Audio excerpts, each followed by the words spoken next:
Bonjour à tous, bienvenue sur la chaîne AGS Performance, Centre Fred Autosport à Pau.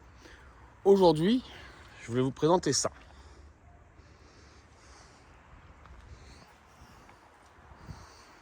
Alors, vous présenter une Yaris Toyota Sport, pourquoi? On va parler de deux choses aujourd'hui. On va parler de cette voiture qui est franchement surprenante.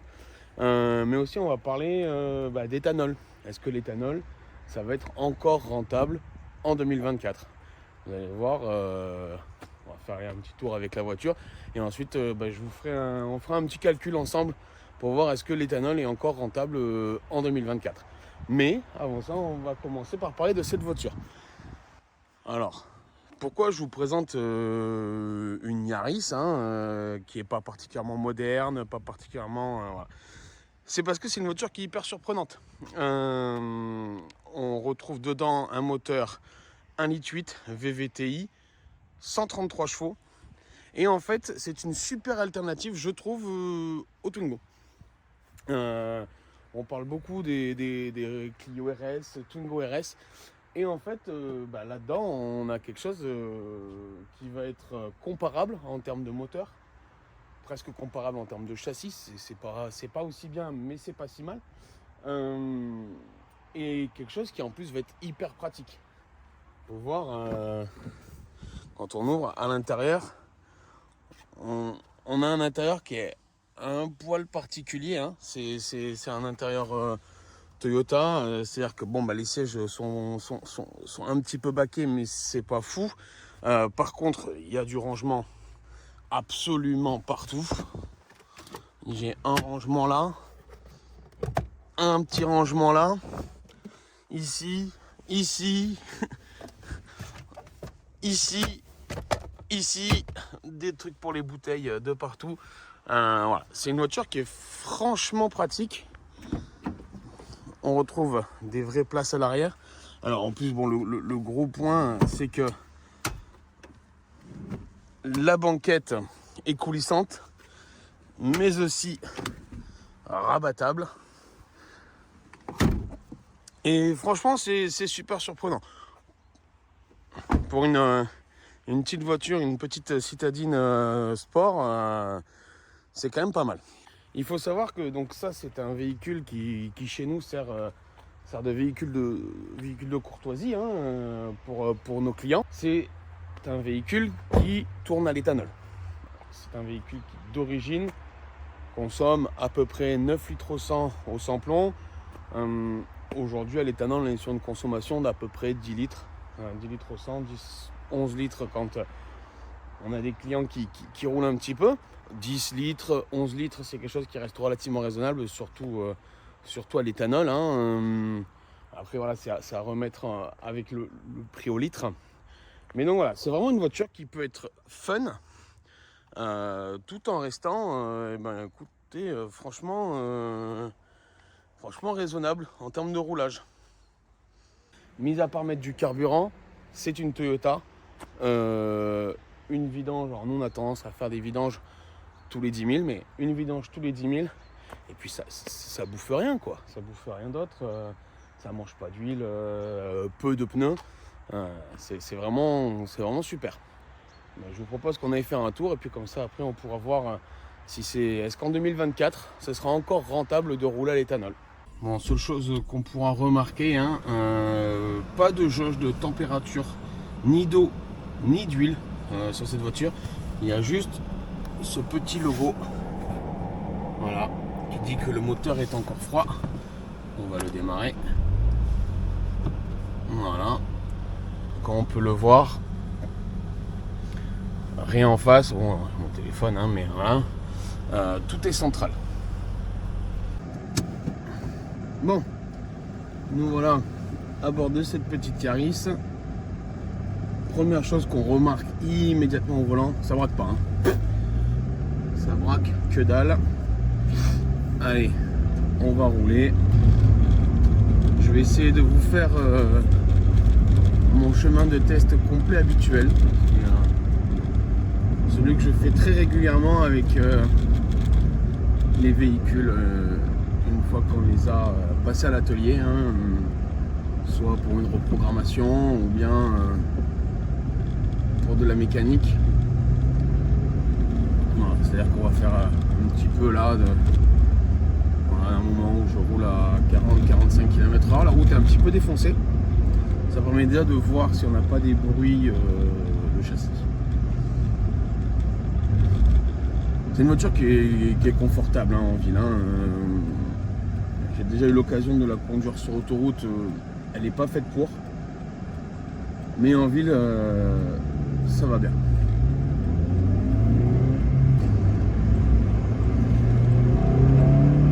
C'est vraiment une voiture qui marche pas trop mal. Troisième. Les rapports sont un petit peu longs. Sur du rond-point, en 2, à 4000 tours. Ça prend 6500, hop, à 3, ça continue, ça marche vraiment pas trop mal hein, pour une petite voiture comme ça. J'aimerais bien faire la course avec une Twingo RS un jour quand même pour voir. Je pense que ça va vraiment se jouer, hein. Sur le papier elles ont la même puissance toutes les deux, donc j'aimerais bien voir ce que ça donne dans la réalité des faits. Bon, et sinon du coup, donc là ça c'est un véhicule qu'on a maintenant, hop, depuis, ça fait 30 000 km qu'on a ce véhicule, à peu près 1 an et demi, c'est un véhicule qui roule pas énormément mais qui roule quand même, il a fait 30 000 km et tout à l'éthanol, quasiment, bon, c'est-à-dire que moi je l'ai pris au début, je l'ai roulé à peu près 1000 km au sans-plomb justement. J'avais fait ça pour essayer de voir les consommations et compagnie. Après je me base aussi sur les consommations des gens qui ont le même véhicule. Il existe des sites internet où les gens rentrent leur consommation avec un véhicule et ça permet d'avoir une moyenne. Et c'est sur ces sites là que j'avais trouvé une consommation qui est proche de celle que moi j'avais au sans-plomb, c'est-à-dire autour de 9 litres. Évidemment, si on fait que de la nationale, on arrive à descendre. Mais globalement, on est sur un véhicule qui consomme à peu près 9 litres au sans-plomb. 98. Et donc, est-ce que ça vaut encore le coup de rouler à l'éthanol? Bah, le calcul, il est quand même super simple. Hein, c'est-à-dire qu'aujourd'hui, on a un sans-plomb qui est, allez, on va dire 1,75 en moyenne hein, entre le 95 et le 98. Sur un véhicule qui consomme 9 litres au 100, on va être aux alentours des 16 € les 100 km. Voilà, 16 € les 100 km. Une fois qu'on passe à l'éthanol, on est sur un véhicule qui va consommer entre 10 et 11 litres au 100. Voilà. Entre 10 et 11 litres au 100, si on prend 11 litres au 100, aujourd'hui on a de l'éthanol à 90 centimes le litre. On est encore en décembre 2023. Au 1er janvier, baisse du prix de l'éthanol, 80 centimes le litre. Donc, ce qui nous fait aujourd'hui quelque chose comme, allez, on va dire un peu moins de 10 € les 100 km. Donc, est-ce que l'éthanol est encore rentable? On entend beaucoup ça, hein, on entend beaucoup de gens qui disent ah, l'éthanol ça vaut pas le coup, ça consomme énormément plus. Voilà. Clairement, aujourd'hui, sur ce véhicule, hein, testé sur 30 000 km, c'est un calcul qu'on peut faire sur n'importe quel autre véhicule. Bon, ben, je pense qu'il n'y a pas photo, hein. On passe de 16 € les 100 km à 10 € les 100 km. C'est quand même incroyable la différence. 6 € sur 100 km. On est même au-dessus, mais j'aime bien rester pessimiste, hein, mais 6 € les 100 km, quelqu'un qui fait 10 000 km par an, et c'est peu, ça représente 600 €. Voilà, un rouleur un peu plus, quelqu'un qui roule un peu plus, qui fait 20 000 km dans l'année, 1200 € d'économie de carburant par an, c'est un SMIC. C'est presque un SMIC, parce qu'on va dire que le SMIC augmente un peu. Mais voilà, 1200 € d'économie par an, ça fait quand même presque un 13e mois qui est quand même plutôt sympathique à avoir. Donc, est-ce que c'est encore rentable de rouler à l'éthanol en fin 2023 et en 2024? Clairement, oui. D'autant plus que l'éthanol était jusqu'à aujourd'hui sur un tarif indexé à l'année. On va passer sur un tarif qui va être indexé, mais maintenant tous les 6 mois.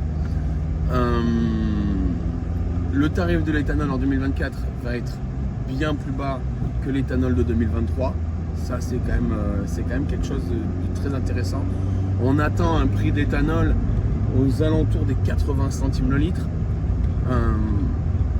Donc, sur une conversion E85 qui démarre en général aux alentours des 500 € avec une reprogrammation, je pense qu'il n'y a pas photo, hein. 500 €, 1200 € d'économie par an. Même si on se dit que c'est un véhicule qu'on va peut-être garder que 1 an et demi, 2 ans, clairement c'est rentable. Clairement c'est rentable, d'autant plus que faire une conversion au 85 via une reprogrammation, c'est quelque chose qui est entièrement réversible. Les gens qui auraient peur de faire cette opération en se disant oui mais dans 1 an et demi, 2 ans je vais vendre le véhicule, je ne sais pas comment l'acheteur va réagir, peu importe. Au sein du réseau Fred Autosport, quand vous vendez votre véhicule, 1 an et demi, 2 ans après ou 3 ans après, vous pouvez venir nous voir et on vous remettra le véhicule d'origine. C'est entièrement réversible, donc il n'y a aucun souci là-dessus. C'est souvent ici que je vais faire demi-tour. Niveau freinage, ouais, ça tabasse.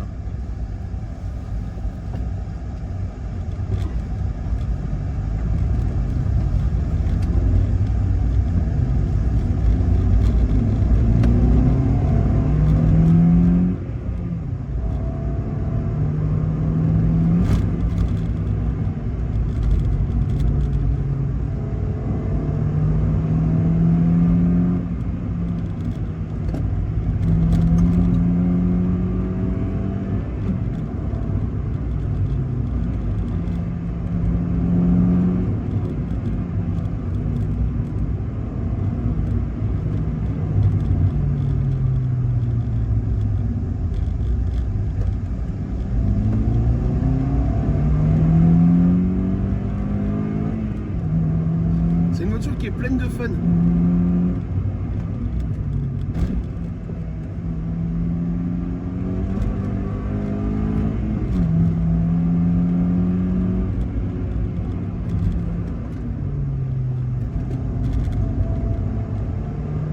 Elle réagit très bien.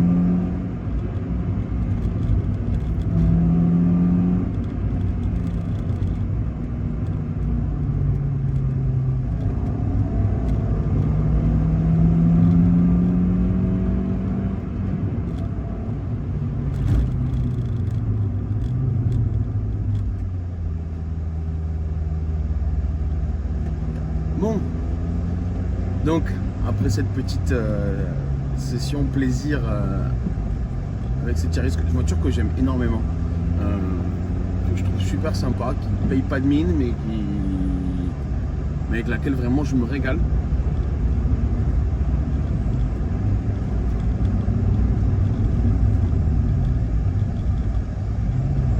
Et ben après cette petite session, et ben voilà.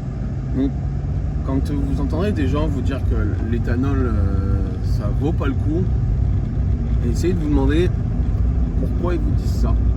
Quelle est leur référence? Est-ce que c'est quelque chose qu'ils ont entendu ou est-ce que c'est des gens qui ont réellement testé l'éthanol? Et quand vous demanderez aux gens qui ont réellement testé l'éthanol, c'est rare que vous ayez des personnes qui vous disent, qui aient testé l'éthanol et qui vous disent que ça vaut pas le coup. Nous, on le voit, on a énormément de clients qui viennent nous voir et qui souvent nous disent ah ben oui, vous aviez fait mon véhicule il y a 1 an, 2 ans, je viens de changer de véhicule, c'est hors de question de rouler au sans-plomb.